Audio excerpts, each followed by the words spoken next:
ಅಪ್ಪಯ್ಯ ಅಪ್ಪಯ್ಯ ಏನಪ್ಪಯ್ಯ ಎಲ್ಲ ಹಿಂಗಾಗೋಯ್ತು, ಎಲ್ಲ ತಲೆ ಕೆಳಗಾಗೋಯ್ತು. ಎಲ್ಲ ಗೌರಿದೆ ಕಣ್ಲ ಕಿತಾಪತಿ. ಆ ಜೋಯಿಸ್ ತಾವ ಒಪ್ಪಂದ ಮಾಡ್ಕೊಂಡು ನಮ್ಮಿಬ್ರು ಮನೆಯಾಗೆ ಕೂಡಾಕ್ಬಿಟ್ಟವಳೆ. ಹುಲಿನ ಬೋನಲ್ಲಿ ಕೂಡಾಕಿದ್ರೆ ಹುಲಿ ಸುಮ್ಕೆ ಇರ್ತದೆ ಅನ್ಕೊಂಡವಳೆ. ಆದ್ರೆ ಸುಮ್ಕೆ ಇರೋ ಜಾಯಮಾನ ಅಲ್ಲ, ಸುಮ್ಕೆ ಇರೋ ಜಾಯಮಾನ ಅಲ್ಲ ನಮ್ದು, ಸಿಗದು ತೋರಣ ಕಟ್ಟೋ ಜಾಯಮಾನ. ಆದ್ರೂ ಅಪ್ಪಯ್ಯ ನಮ್ಮಿಬ್ರು ಈ ಪರಿಸ್ಥಿತಿಗೆ ತಂದವಳ ಮಾತ್ರ ನಾವು ಸುಮ್ಮನೆ ಬಿಡಬಾರ್ದು. ಆಡ್ಲಿ ಬಿಡ್ಲ, ಒಂದ್ ಕಿತ ಕೊಟ್ರೆ ಜನ್ಮದಲ್ಲಿ ಇನ್ನು ಸಾವಾಸಕ್ ಬರಬಾರ್ದು. ನೀ ಏನಪ್ಪಯ್ಯ, ಅವಳು ಯಾವನ್ ಕೈಗೋ ಏನೋ ಹೇಳ್ಸಿದ್ರು ಅಂತಂದ್ರೆ ನಮ್ಗೇನಾಗಬೇಕಾಗೈತೆ? ಈಗ ನೋಡು, ಎಲೆಕ್ಷನ್ ಟೈಮ್ನಾಗೆ ಮನೇಲಿ ಕುಂತ್ಕೊಳ್ಳಂಗ ಆಗೋಯ್ತು. ಮೊದ್ಲಾರ ನಾವು ಪಾರ್ಟಿ ಕಡೆಯಿಂದ ನಿಂತ್ಕತ್ತಿದ್ದೋ, ಈಗ ನೀನು ಪಕ್ಷೇತರ ಅಭ್ಯರ್ಥಿಗಪ್ಪಯ್ಯ. ಈಗ ನಾವು ಹಿಂಗೆ ಕುಂತ್ಕೊಂಡಿದ್ರೆ ಆಯ್ಕಿಲ್ಲ. ಜೊತೆಗೆ ಆ ಭೈರಾದೇವಿ ಬೇರೆ ನಮ್ಮನ್ನ ವಕ್ರಿಸ್ಕೊಬಿಟ್ಟವಳೆ.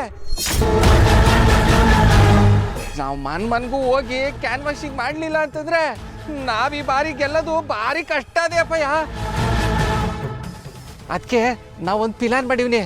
ನಾನು ನೀನು ಏನಾರು ಸಬು ಬೇಳ್ಬಿಟ್ಟು ಇಬ್ರು ಕ್ಯಾನ್ವಾಸಿಗೆ ಹೊಂಟಾಗವ. ನಡಿ ಹೋಗಮ್ಮ. ನಡಿ ಹೋಗ. ಏನ್ ಸಬು ಬೇಳದು?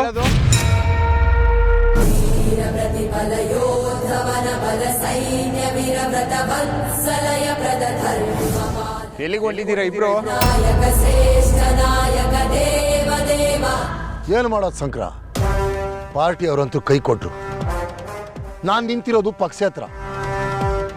ಅದಕ್ಕೆ ಪಕ್ಷದ ಬ್ಯಾನರು, ಚಿಹ್ನೆ ಇದ್ರ ಬಗ್ಗೆ ಎಲ್ಲ ಮಾತಾಡ್ಕೊಂಬರಮ್ಮ ಅಂತ ಹೋಗೋಣ ಅಂತಿದ್ದೆ. ಏನಪ್ಪ ಹೆಂಗನ್ಬಿಟ್ಟೆ? ನೀವಿಬ್ರು ಎಲ್ಲೂ ಹೋಗಂಗಿಲ್ಲ, ಮನೆಯಾಗೆ ಇರ್ಬೇಕು. ಅದೇನಾಗ್ಬೇಕು ಹೇಳು ನನ್ಗೆ, ನಾನ್ ತಗೊಬತ್ತೀನಿ. ನೀನ್ ಯಾರ ಹತ್ರ ಮಾತಾಡ್ಬೇಕು ತಾನೆ? ಕೈನಾಗ ಫೋನ್ ಅದೇ, ಏನ್ ಟೆನ್ಷನ್ನು? ಯಾರಿಗ್ ಬೇಕು ಅವ್ರಿಗೆ ಫೋನ್ ಮಾಡ್ಕೊಂಡು ಇಲ್ಲೇ ಮಾತಾಡ್ಕೊಂಡು ಕುಂತ್ಕೋ.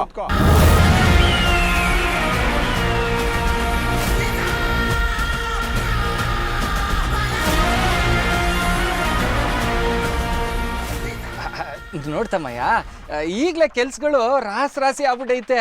ಎಲ್ಲದನ್ನು ನಾವು ಮನೆಯಲ್ಲಿ ಕುಂತ್ಕೊಂಡು ಮಾಡಕ್ ಆಗಕ್ಕಿಲ್ಲ ಕಣ್ಲ. ಅದಕ್ಕೆ ಹೊರಗಡೆ ಹೋಗ್ಬಿಟ್ಟು ಬರ್ತೀವಿ ಬಿಡು. ಅಪ್ಪಯ್ಯ, ಆ ಪಾರ್ವತವ ನಮ್ಮವ್ವ ಪಾರ್ವತವ ಅಲ್ಲ, ಯಾವ್ರು ಪಾರ್ವತವ ಸ್ನಾನ ಮಾಡಕ್ ಹೋಗುವಾಗ ಗಣೇಶನ್ನ ಕಾವಲಾಗಿಟ್ಬಿಟ್ಟು ಹೋಗಿದ್ಲಂತೆ. ಅವಾಗ ಗಣಪ ಸಾಕ್ಷಾತ್ ಶಿವನೇ ಬಂದ್ರು ಒಳಗಡೆ ಬಿಡ್ದಂಗೆ ಹೋರಾಟ ಮಾಡಿದ್ನಂತೆ. ಹಂಗೇನೆ ಈ ಶಂಕರನು ಸ್ವಾಮೀಜಿ ಹೇಳಿರೋದನ್ನ ಮಾಡದೇ ಇರಕ್ಕಿಲ್ಲ. ಅದೇನಾದ್ರೂ ಆಟಯ್ಯ, ನೀವಿಬ್ರು ಮನೆಯಿಂದ ಆಚೆ ಹೋಗಂಗಿಲ್ಲ ಹೋಗಂಗಿಲ್ಲ ಹೋಗಂಗಿಲ್ಲ.